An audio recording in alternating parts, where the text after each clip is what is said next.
college students finally get that diploma and they head out in the real world, the one skill they often say they're missing and really wish they had is financial skills. So how do you be prepared financially for life after college? That's what we're going to be talking about in this video.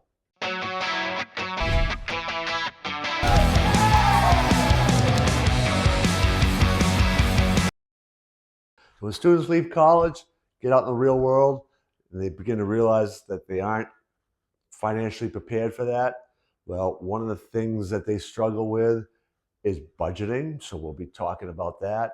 So many students today have enormous student loan debt, talking about that.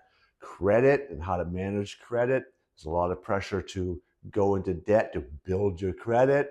So we'll discuss that along with savings and then investing. Those are the areas we got to discuss in this video. So you get done college and you're going out in the work world. One of the challenges that this younger generation has is patience and understanding where their money's going. And I say that because a number of years ago, my wife and I saw an article in the paper about the housing crisis in our city. And one of the people that responded to this article, letter to the editor, was complaining, about the crisis that was being reported.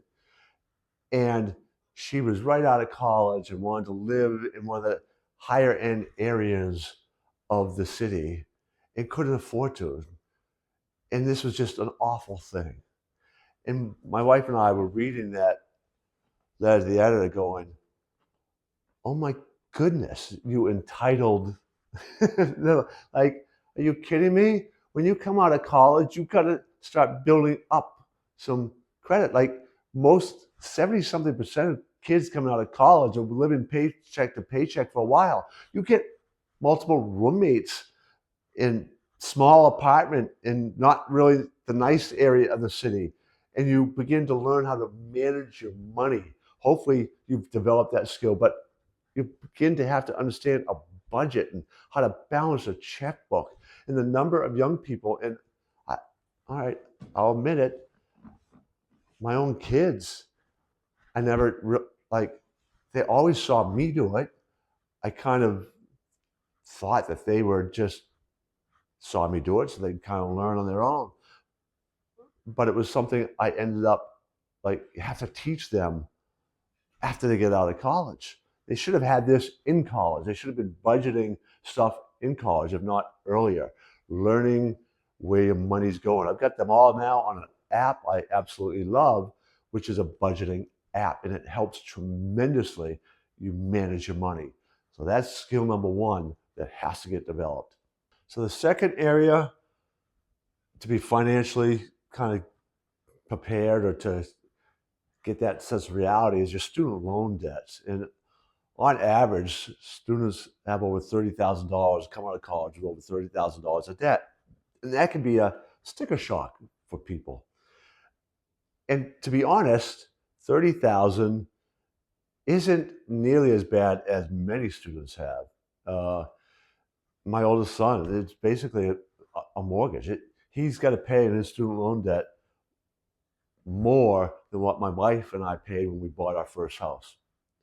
That's a sticker shock kind of thing. Now you can begin to understand how to manage that better by all right, when you're working during school, summer jobs, what have you, you put some money in to pay down some of that. So when you get out, it can save you thousands, right? Understand how your loan's structured. You got to look at that. But if you pay early for some of this, the interest savings, it adds up, right? So over the long run, over the term of your loan, the repayment of your loan, it can make a big difference. Little things such as that.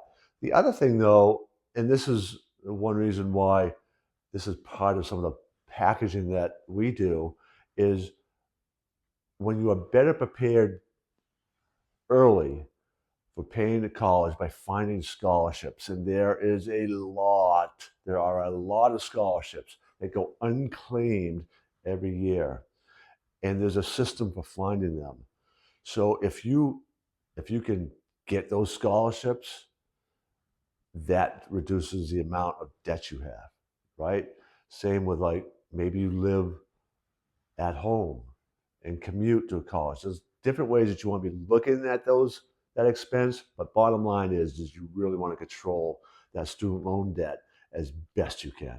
So one of the great traps for young people coming out of college is they start getting these notices in the mail about credit cards, right? Get this credit card or that credit card, and build your credit so you can have a good credit score. To build your credit, you go into debt and pay that debt off regularly. Well, going into debt is not wise. All right, there's very few things that you should consider going into debt for. I could do multiple videos on this whole idea of good debt versus bad debt and how to manage that, but most young people don't know how to manage it. I was one of them. Got credit cards right out of college. I started an entrepreneurial career out of college. Well, how am I going to finance that? Credit cards became easy. I didn't have a lot of the understanding of how to be an entrepreneur and that funding and the debt. Put this on my credit card, that on my credit card, and all of a sudden I can't make those monthly payments. So I'm just paying basically just above the interest, barely marking it down. That is a huge trap that many people fall into.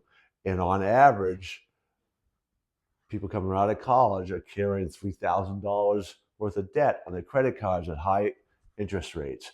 And it's a huge drag on their financial future.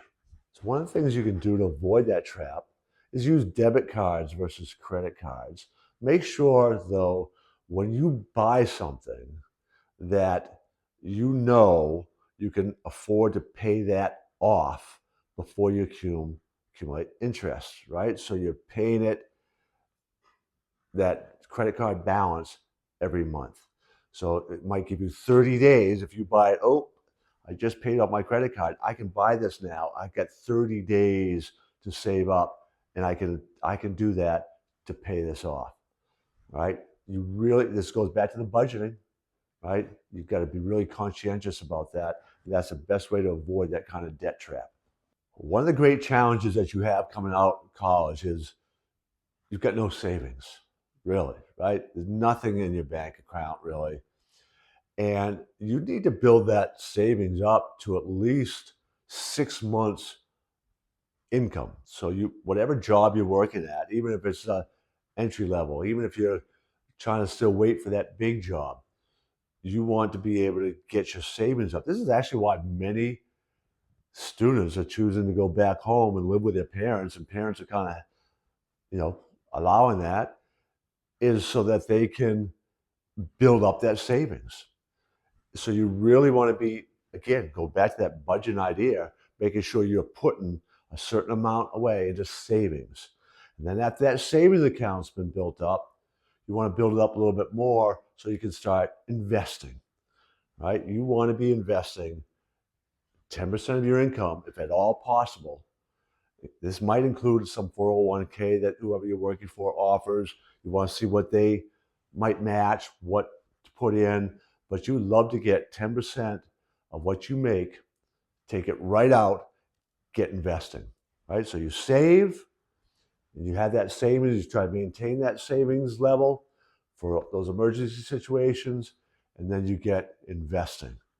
And the investment is going to be your retirement fund, but it's potentially could be more than that, right? So, you have one set aside for your retirement, maybe you have another investment account that keeps growing and growing, and that can be for bigger ticket type purchases that you can do in cash versus debt because you've been investing well. You buy a new car cash instead of debt, things like that.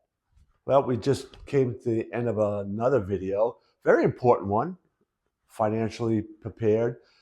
There's so much to learn there. 10-minute video can't cover everything. So I encourage you to do some research, learn more. But those principles, take those, start applying those. It will serve you well. Encourage you to subscribe to my channel, check out the other videos. But you also might want to register for one of my free webinars, in particular, Psychology of Winning. Because while there are some strong implications for what I talked about in that, for like athletics, the parallels, and one reason why college athletics prepare you for life is because of the principles I talk about in that webinar. So register for that, check that out today, and I'll see you in another video.